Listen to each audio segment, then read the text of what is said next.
আল্লাহর বান্দা নবীর সাহাবী বিয়া করবে, মাইয়া পায় না। আল্লাহ মিলাই দিলেন এক গরিবের মেয়ে, বিবাহ করবে। আজ বিয়ার পয়গাম, অনুষ্ঠান, বাসর রাত। বাজারে গিয়া বিয়ার বাজার সদাই করে কমপ্লিট। এবার বিবাহের বাজার নিয়ে শ্বশুর বাড়ি রওনা। আজকে বাসর রাত হবে, শ্বশুর বাড়ি আল্লাহর বান্দা বাজার নিয়ে রওনা হয়ে গেল। এমন সময় কানের মধ্যে আওয়াজ, কে যেন ডাক দিয়া কয়, যুদ্ধের ময়দানে রহমাতুল লিল আলামিন নাই, নবী নাই, নবী নাই। খবর পেয়ে সাহাবী পাগলের মতো হয়ে গেলেন, কান্নার আওয়াজ। মাথার ওই বাজার গুলো বিবাহের পয়গাম নিয়ে উল্টা শ্বশুর বাড়ি না যাইয়া পথ মাঝে আবার দোকানে রওনা। দোকানে গিয়া কয়, দোকানওয়ালা ভাই, আমার বাজার ফেরত নেয়া, আমাকে একটা তুমি তরবারি আমার হাতে দিয়া দাও। দোকানওয়ালা বলে, কি হয়েছে? বলে, আমি শ্বশুর বাড়ি আরাম করবো আর আমার নবী যুদ্ধের ময়দানে রক্ত ঝরাবে, এটা মুনাফিক ছাড়া করতে পারে না। আমার নবী যুদ্ধের ময়দানে কাফেরের সাথে মোকাবেলা করে রক্ত ঝরাবে, আর আমি মুমিন হইয়া ওই নবীর উম্মত হইয়া ঘরের মধ্যে ঘুমায় থাকবো, বিবি নিয়ে আরাম করবো, শ্বশুর বাড়ি আরাম করবো, মজা করবো, এটা তো মুনাফিক ছাড়া হতে পারে না। একজন নবীর আশিকের এটা হতেই পারে না। এরে নবীর উম্মতের দল আমার নবীরে গালি দিয়া দিব্যি আরামে রাস্তায় ঘরে আর একদল মিছিল করে, নবীর দুশ্মনের ফাঁসি না হওয়া পর্যন্ত বাড়ি ফিরে যাব না। আর একদল মুসলমান ঘরের মধ্যে আরামে খায় আর ঘুমায়। কি ব্যাপার, যাও না কেন? বলে, ওখানে গেলে পুলিশের পিটা খেতে হবে। তুমি যত বড় পাগড়ি লাগাও, তোমার মতো মুনাফিক জমিনে আর কেউ না। ইন্নাল্লাযীনা আমানু ওয়া আমিলুস সালিহাত, ঈমানটারে পরিশুদ্ধ করো। সাহাবায়ে কেরামের ঈমানের মতো ঈমান। নবীর সাহাবী হযরত বেলাল, আফ্রিকার জঙ্গলের বেলাল, নবীর এত আশিক হয়ে গেল, টুপি মাথায় দিয়ে গোসল করে, টুপি ফালায় না, নবীর সুন্নাত। আর তোমাকে জিগাইলে বলো, টুপি না পরলে অসুবিধা কি? টুপির মধ্যে কি ইসলাম? ওই বেলাল নবীর এত বড় আশিক, নবীর জন্য জীবনটা পর্যন্ত বেলাল দেওয়ার জন্য রেডি হয়ে দৌড়াচ্ছে। উহুদের ময়দানে খবর আসলো নবী নাই, বেলাল পাগলের মতো দৌড়াচ্ছে উহুদের ময়দানে। এই জন্যই বলে বান্দা, আমি আগেও বলেছি, ওই নবীর কথা তো ওইটাই, আল্লাহর কথা ওইটাই। ওয়াল্লাযীনা আমানু আশাদ্দু হুব্বান লিল্লাহ। আল্লাহ বলেন, যারা মুমিন, প্রকৃত মুমিন, তারা আল্লাহকে বেশি মহব্বত করবে। আল্লাহর নবী বলেন, ক্বালান নাবিয়্যু সাল্লাল্লাহু আলাইহি ওয়া আলিহি ওয়াসাল্লাম, লা ইউমিনু আহাদুকুম হাত্তা আকুনা আহাব্বা ইলাইহি মিন ওয়ালিদিহি ওয়া ওয়ালাদিহি ওয়ান নাসি আজমাইন। আল্লাহর নবী বলেন, যেই মুমিন কামেল হবে, পরিপূর্ণ ঈমানওয়ালা, ওই বান্দা নিজের সন্তান, নিজের মা বাবা, এমনকি নিজের সমস্ত মানুষ থেকে আল্লাহর নবীকে বেশি মহব্বত করবে। এই জন্য আমি বললাম, আমার জিন্দেগির আসল দুইজন, এক নম্বরে আমার আল্লাহ, তারপরে আমার রহমাতুল লিল আলামিন। অন্য যারা আছে, আমার মা বাবা, ভাই বোন, ওস্তাদ, পীর, আমার শায়েখ, আমার মুরব্বি, এরা কেউ আমার আসল না, সব আমার আপন। আর আপন থাকবে ততক্ষণ, আসল ঠিক রাখবে যতক্ষণ। মুসলমানি বুয়াদ গরদান নেহাদার, ইনানে খুদ বদস্তে খাজাদান, গর্ব সুরত আদমি ইনসাফ দে, আহমদ বু জাহল হামেক সাবুদে। এরে নবীর উম্মতের দল, সাহাবায়ে কেরামের মতো ঈমানটারে মজবুত করে নাও। ঘরের মধ্যে খানা নাই, উপবাস, ঘরের চুলায় আগুনও জ্বলে না। আল্লাহর বান্দা নবীর সাহাবী কান্না করে আর আল্লাহর কাছে আরজি পেশ করে।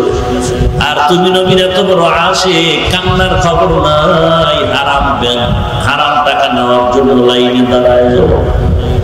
ইমাম সাহেব যদি কয় কি ব্যাপার, হুজুর আর পেট চলে না, চুলায় আগুন জ্বলে না, এখন লোক উঠায় চলতে হবে। এরে নবীর উম্মতের দল, মসজিদে নববীতে ইমামতি করেন আমার নবী। সাহাবায়ে কেরাম আযানের আগে আয়েশা লাইনে দাঁড়ায় যায়। নামাজের সালামের পরে সবাই অপেক্ষমান, নবী বয়ান করবেন, বয়ান শুনবেন। কিন্তু একজন সাহাবী ইকামতের সময় মসজিদে ঢুকে সালাম ফিরানো মাত্র দৌড়াইয়া ঘরে চলে যায়। সাহাবায়ে কেরামের নজরে লাগা মাত্র দৌড়াইয়া রাসূলের কাছে অভিযোগ দিলেন, নবী অমুক সাহাবী, আমরা অনেক আগে আসি, ওই সাহাবী ইকামতের সময় আসে, আবার নামাজের সালামের পরে দৌড়ায়া যায়। আমরা তো ইকামতের আগে আসি, আবার সালামের পরে বসে আপনার বয়ানের অপেক্ষায় থাকি। নবী একটা অভিযোগ তিনবার না শুনলে কোনো আওয়াজ দিতেন না, নবী চুপ করে রইলেন। কিছুদিন পর আবার একই অভিযোগ, নবী আবারও চুপ করলেন না। আবার অভিযোগ আসলো, নবী এইবার বলে, ওই সাহাবী হয়তো কোনো বিপদগ্রস্ত হয়ে আছে, চলো আমরা সাহাবীর বাড়ি গিয়ে একটু খোঁজ নিয়ে নেই। আল্লাহর নবী সাহাবীর বাড়ি গিয়ে বললেন, সালাম দিলেন আর বললেন, সাহাবী রাহমাতুল লিল আলামিন তোমার দরওয়াজায় হাজির। ঘরের থেকে কোনো আওয়াজ আসে না। আবার আওয়াজ দিলেন, কোনো জবাব নাই। আবার কিছুক্ষণ পর আওয়াজ দিলেন। তিনবার আওয়াজ দেওয়ার পরে দেখে ঘরের মধ্যে থেকে কান্নার আওয়াজ শোনা যাইতেছে। সাহাবী ডাক দিয়া বলেন, ও পয়গম্বর, আপনার কাছে যে আমি আসবো এমন ভালো সুন্দর পরিধানে কাপড় আমার নাই। আল্লাহর নবী বললেন, যেভাবে পারো আসো। সাহাবী কোন রকম কিছু কাপড় পরিধান করে নবীর সামনে মোটামুটি এসে দাঁড়ালো। কি ব্যাপার, এই অভিযোগ শুনতেছি। সাহাবী চোখের পানি ছেড়ে কান্না করে আর বলেন, ও পয়গম্বর, আমি এত গরীব, আমি আর আমার বিবি ঘরের মধ্যে থাকি, দুইজনে মিলে একটা কাপড় পরিধান করি। দুইটা কাপড় আমার ঘরের মধ্যে নাই, আমরা দুইজনে মিলিয়ে একটা কাপড় পরিধান করি। নামাজের যখন সময় হয়ে যায়, ঘরের মাঝখানে ছোট্ট ভাঙা ঘরের মাঝে একটা গর্ত বানায় রাখছে। আমার বিবিটারে গর্তের মধ্যে রেখে আমি ওই কাপড় পরিধান করে নামাজে হাজির হয়ে যায়। আবার আপনি সালামের পরে দৌড়াইয়া ঘরে যাই, আমি গর্তের মধ্যে নেমে ওই কাপড়টা আমার বিবিকে দেই, বিবি নামাজ আদায় করে। এইভাবে আমরা দুজন আল্লাহর শুকর আদায় করে আমার জীবনটা চালাইতেছি। এরে নবীর উম্মতের দল, মায়ার নবী আর চোখের পানি ধরে রাখতে পারলেন না। মায়ার নবী কান্না করে হাত উঁচু করে আল্লাহর দরবারে দোয়া করতেছে, আল্লাহ তুমি এই সাহাবীরে ভুলিও না। এত কষ্টের মধ্যে সাহাবী তোমাকে ভুলে যাবে আল্লাহ। আল্লাহ বলেন, আমার ওয়াদা, ফাযকুরুনি আযকুরকুম। যেই বান্দা আমার স্মরণ করবে আমি আল্লাহও তার স্মরণ করব। সাহাবায়ে কেরামের মতো ঈমান মজবুত করে নাও। এর গরিবের দল, গরিব হইয়া মনটারে খারাপ করিও না। আল্লাহর শুকর আদায় করো, হারামের পেছনে যাইও না। আল্লাহর নবী বলেন, ধনী ধনী মানুষের 500 বছর আগে গরিবেরা জান্নাতে চলে যাবে। কারণ ধনী লোকের টাকা বেশি, হিসাব বেশি, গরিবের টাকাও নাই, কোনো হিসাবও না। এরে আল্লাহর বান্দা গরিব, তোমার মতো কত গরিব এই জমিনের মধ্যে তাকায় দেখো। রিকশা চালায় গরিব, নামাজের সময় বান্দা রিকশা বন্ধ করে মসজিদে হাজির হয়ে যায়। রাতের বেলা ঘুমায় না, ঘরের মধ্যে গিয়ে নামাজ পড়ে সিজদায় পড়ে আল্লাহর দরবারে কান্না করে। এরে নবীর উম্মতের দল, এই কারণে দেখা যায় গরিবের সন্তানেরাই বেশি মানুষ হয়। বড় লোকের মধ্যে বড় অহংকার, গরিবের অন্তরটা থাকে সর্বাবস্থায় ছোট।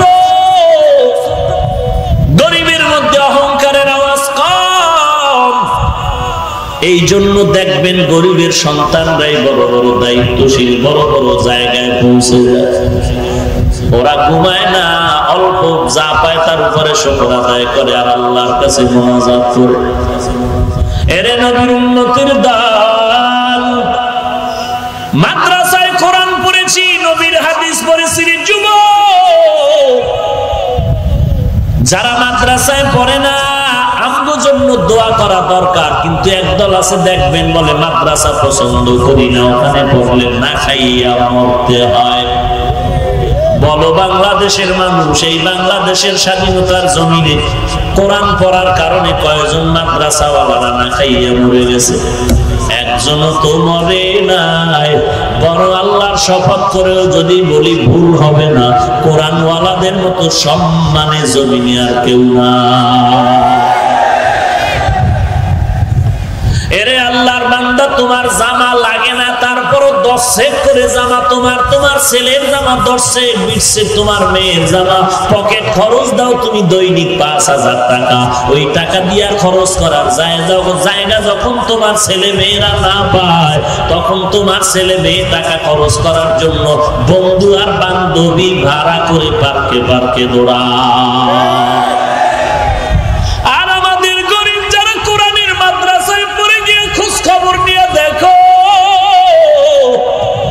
লুঙ্গি কেনার টাকাও নাই, একটা জামা 1 সপ্তাহ পর্যন্ত পরিয়া মাদ্রাসায় পড়ে, দ্বিতীয় জামা পরার তৌফিক নেই। শীতের দিনে দেখি কত মাদ্রাসা, অনেক ছাত্ররা ল্যাব কম্বল গায়ে দিয়া ঘুমায়, কত গরিব আছে একটা পাতলা কাঁথা ছাড়া আর কিছুই নেই। রাত্র 10টার আগে ঘুমায় না, ফজরের আজানের আগে উঠা ঠান্ডা পানি দিয়ে ওযু বানায় নামাজে দাঁড়ায় যায়। নামাজ পড়ি আবার আল্লাহর কোরআন নিয়ে তেলাওয়াত করে আর কান্না করে, মালিক গরিব বানাইছো তুমি, দরবার থেকে খালি ফিরাইয়া দিও। টাকা চাই না, বাড়ি চাই না, তোমার ইলমের নূর চাই, তোমার ইলমের নূর সিনায় দান করো। ও আল্লাহ, টাকা লাগবে না, বাড়ি গাড়ি লাগবে না, তোমার কোরআনের ইলমের নূর সিনায় দাও, হেদায়েতের নূর সিনায় দান করো। তখন ওই কান্নার কারণে দেখা যায় গরিবের সন্তান এক সময় বড় দামি ব্যক্তি হয়ে যায়। এরে নবীর উম্মতের দল, আজকে তুমি বাঁকা নজরে হিংসা করো আর গালি দাও। টুপি পরে লাভ নাই, মাদ্রাসায় পরে লাভ নাই, লম্বা জামা পরে লাভ নাই। আজকে তোমার মতো যদি আমি শার্ট প্যান্ট টাই লাগায়া দাড়ি কামায়া রাস্তায় ঘুরতাম, কেউ বাধা দিত না। আজকে তোমারে পায়ে ধরে ধরে বলি, বাবা নামাজ পড়ো, টুপি পরো, দাড়িটা লম্বা করো, তুমি পড়তেই চাও না। আজকে আমাকে যদি কেউ কোটি কোটি টাকা দিয়ে বলে, হাফিজ ভাই তুমি টুপি ফালায়া দাও, দাড়ি ফালায়া দাও, তোমার ঈমান কি বলে, তোমার অন্তর কি বলে আমি দাড়ি ফালায়া দিব? ওরে বাবা, কারণটা কি? তুমিও মুসলমান, আমিও মুসলমান, তোমার হাত পা কর্ণ নাসিকা যেমন আমার আকৃতিও তেমন। তুমি যেই দেশের বাতাস আর হাওয়া খাইয়া বড় হইছো, ওই দেশের বাতাসে আমিও বড় হয়েছি। তুমি এই বাংলাদেশের জমিনের ফসল ভোগ করো, আমি এই জমিনের ফসল ভোগ করি। তুমিও 3 বেলা খাও, আমিও 3 বেলা খাই। তুমিও রাতে ঘুমাও, আমিও ঘুমাই। তুমিও বাজার করো, আমিও বাজার করি। তুমিও সফর করো, আমিও করি। তোমার ব্যবসা আছে, আমারও ব্যবসা আছে। ও আল্লাহর বান্দা, তুমি বিবাহ শাদী করেছো, সন্তান আছে। বলো বাবা, কোরআন পড়ার কারণে কত নিচু হয়ে গেলাম। তুমি কোরআন না পড়িয়া, নামাজ না পড়িয়া কত উঁচু পর্যায়ে গেলাম। আমি আজকে টুপি কেন ফালাই না, দাড়ি ফালাই না, লম্বা জামা ফালাই না, মিথ্যা বলি না, বেপরদায় চলি না? কারণটা কি রে মুমিন? আল্লাহর কোরআন পড়লাম, নবীর হাদিস পড়ে দেখলাম একটা কথাও মিথ্যা নাই। কত বেঈমানেরা কোরআনের ভুল বের করার জন্য অপচেষ্টা করলো, একটা ভুল বের করতে পারলো না। ওই কোরআন এতটাই যে সত্য, কোরআনের মধ্যে জান্নাতের বয়ান আছে তাও সত্য, জাহান্নামের বয়ান আছে তাও সত্য। আল্লাহ পাক বলছেন, যারা জান্নাতি নেক আমলওয়ালা তারা জান্নাতি, গুনাহ যারা করবে তারা জাহান্নামী। এই আয়াত পড়ার পরে চোখে দেখি এত গুনাহ করতে পারি না, কারণ একটা সেকেন্ডের জন্য জাহান্নামের আযাব সহ্য করার শক্তি জমিনে কারো হবে না। জমিন থেকে 9,30,00,000 মাইল উপরে সূর্য, জমিন থেকে 13,00,000 গুণ বড় হলো সূর্য। দিনের বেলা সূর্য, রাতের বেলা নাই, এরপরে এত ঘাম এত গরম সহ্য করা যায় না। আল্লাহর নবী বলেন এই সূর্য হাসরের ময়দানে মাথার উপরে নেমে আসবে। ওরে আল্লাহর বান্দা, নবী বলতেছেন কোরআনের আয়াতের ব্যাখ্যা করে বলেন, ও বান্দা, আল্লাহর কোরআন সত্য, গুনাহগারের জন্য জাহান্নাম, এ কথাটাও সত্য। কবর হবে হয়তো জান্নাত নয়তো জাহান্নাম। ওই অন্ধকার কবরে যদি আমি বান্দা গুনাহ নিয়ে যাই, একটা বেতের বাড়ি যদি কেউ আমার হাতের মধ্যে দেয়, আমি কষ্ট পাই, সহ্য করতে পারি না। মায়ার নবী বলেন যারা গুনাহগার হয়ে কবরে যাবে, কবরের দুই পার্শ্বের মাটি এমন জোরে চাপ দিবে, পাঁজরের হাড় চুরমার হয়ে যাবে। অন্ধকার কবর না একটা নয়, দুটো নয়, 70 থেকে 99টা সাপ, জাহান্নামের আগুন কবর ভরে যাবে। এরে নবীর উম্মতের দল, তোমার কথাগুলো কেমন যেন বিশ্বাস করতে একটু কেমন কেমন লাগে। ওরে যারা মুরাকাবা মুজাহাদার সবক আদায় করে ধ্যান করে, ওই বান্দাদের কাছে মনে হয় যেন জাহান্নাম তার সামনে হাজির হয়ে গেল। এমন ইয়াকিনের উপরে যখন ধ্যান করে তখন আর সহ্য করতে পারে না, চোখের পানি ছেড়ে কান্না করে।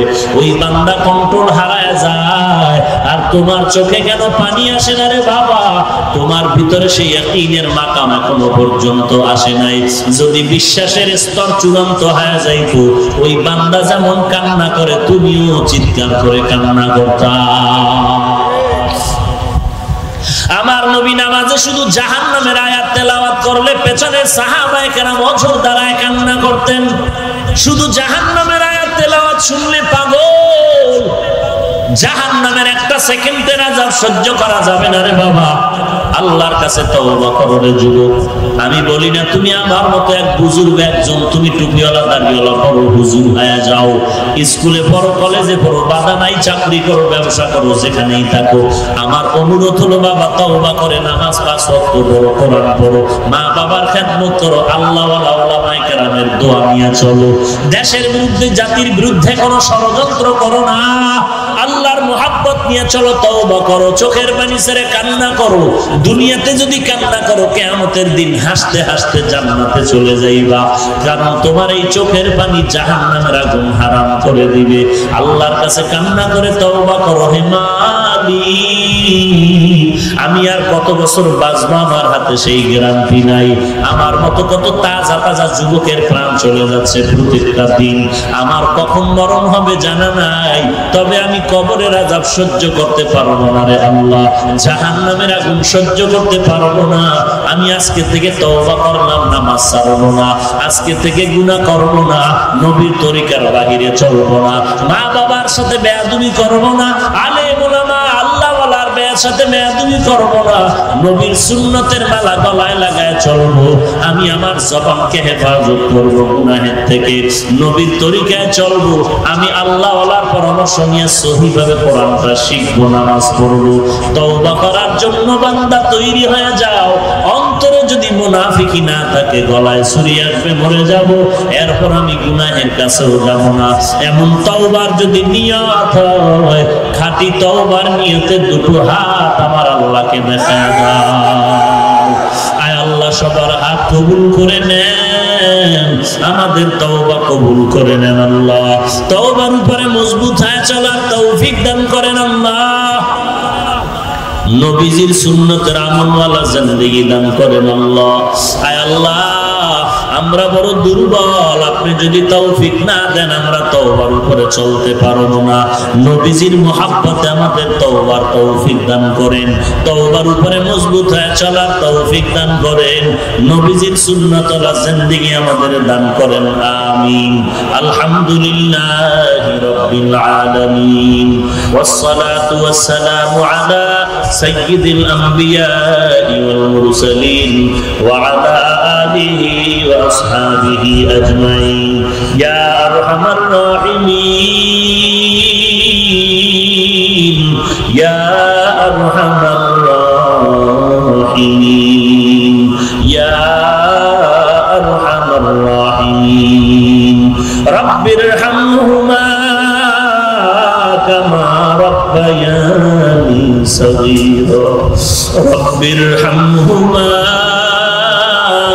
كما ربياني صغيرا बता हमको तेरे राह की तरफ है तेरे राह पर चला हमको खुदाया बेगुनाह न गुज़श्त बरमा साअते बाहुज़ूरे दिन न करदम ताअते या इलाही मुझसे मुझको दूर कर ताकि देखो मुझ में तुझको एक नजर आय अल्लाह ताआला मगुराने जमीने कुदरतेर नजर দিয়ে তাকায় দেখে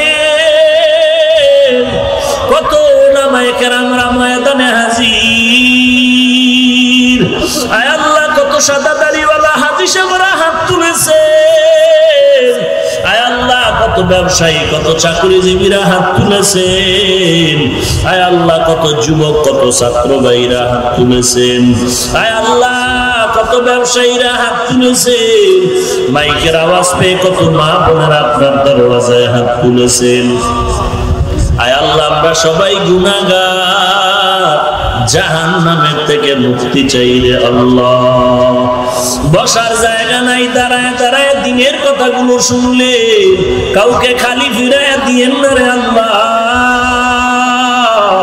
আমাদের হাতে দেওয়ার মতো কিছুই নাই আপনার কুদরতের হাতে কোনোটার অভাব নাই রে আল্লাহ কাউকে কিছু দেন আর না দেন সবার সিনার মধ্যে হেদায়েতের নূর দান করেন আল্লাহ হেদায়েতের নূর দিয়া সিনাটা ভরপুর করে দেন আল্লাহ নবীজির সুন্নাতওয়ালা জিন্দেগি আমাদের দান করেন আল্লাহ আয় আল্লাহ সবার দিলের নেক আশা পূরণ করে দেন আমরা আপনার আদরের নবীর উম্মত গুনাহের কারণে দিলটা পাথর চোখে পানি নাই আয় আল্লাহ আজকের মাহফিল কবুল করে নেন আয়োজনকারীদের কবুল করে নেন সহযোগিতা যারা করেছে কবুল করে নেন আলোচনার ভুল ত্রুটি ক্ষমা করে দেন আয় আল্লাহ বাকি কথাগুলো আমল করার তৌফিক দান করেন নবীজির মুহাব্বত আমাদের দোয়া মুনাজাত কবুল করে নেন সমস্ত মসজিদ মাদ্রাসা কবুল করে নেন অন্যান্য শিক্ষা প্রতিষ্ঠানগুলো নবীর আদর্শওয়ালা বানায় দেন আমাদের দিলের মধ্য থেকে রিয়া হাসাদ কিবির দূর করে ইখলাস দান করেন আল্লাহ আয় আল্লাহ সারা দুনিয়াতে শান্তি দান ওয়ান নাজমা ওয়াশ শাজারা ইয়াসজুদান ওয়া ফাদলা জামানান আলা জামান কামা ফাদলা মাকানান আলা মাকান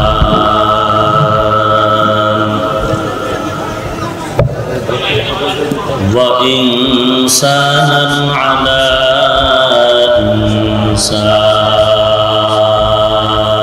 ইনসান ওয়া নাশহাদু আন লা ইলাহা ইল্লাল্লাহু ওয়াহদাহু লা শারীকা লাহু লা জিদ্দা লাহু ওয়া লা নিদ্দা লাহু ওয়া লা মিসলা লাহু ওয়া নাশহাদু আন্না সাইয়্যিদানা ওয়া সানাদানা ওয়া হাবিবানা وحبيب ربنا وطبيبنا وطبيب قلوبنا ومولانا ومولانا محمدا عبده ورسوله صلى الله تعالى عليه وعلى آله وأصحابه وأصحابه وبارك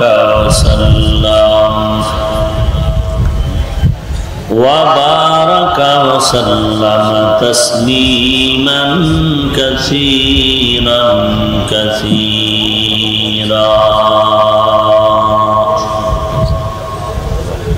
الذي أرسله الله تعالى بالحق بشيرا ونذيرا وداعيا إلى الله بإذنه وسراجا منيرا. أما بعد فأعوذ بالله من الشيطان الرجيم. بسم الله الرحمن الرحيم.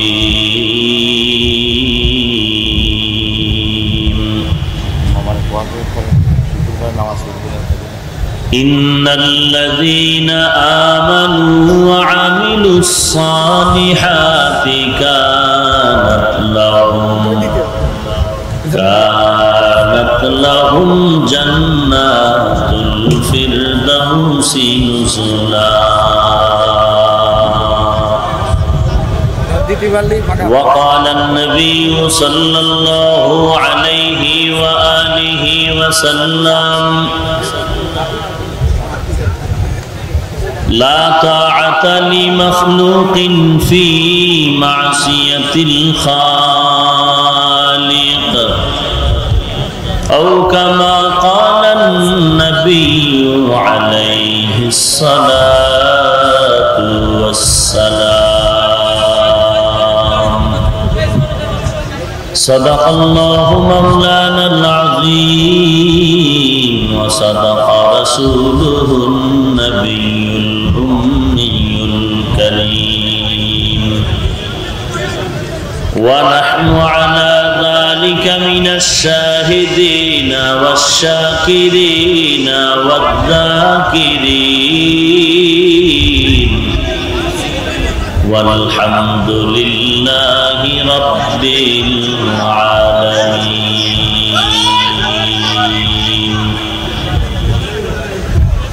اللهم صل على روح محمد في الأرواح وعلى جسد محمد في الأجساد وعلى قلب محمد في القلوب وعلى قبر محمد في القبور.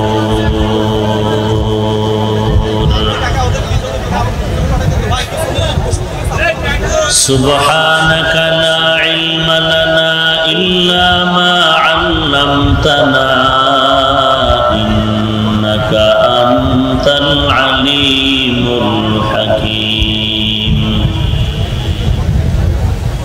رب اشرح لي صدري ويسر لي أمري واحلل عقدة من لساني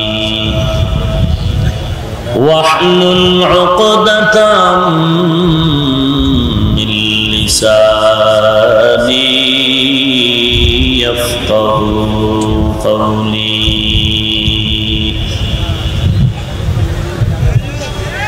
باطل سے دبنے والے اے آسمان ہی ہم،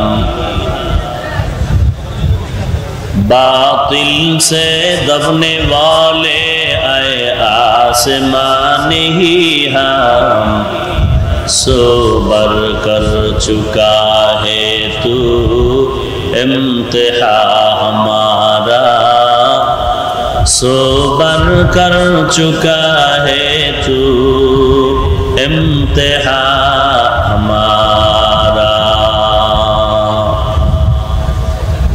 तौहीद की अमानत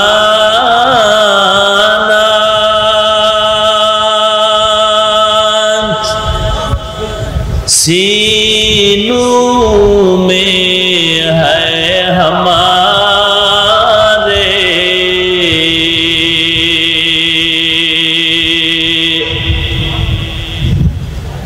तौहीद की अमानत सीनों में है हमारे।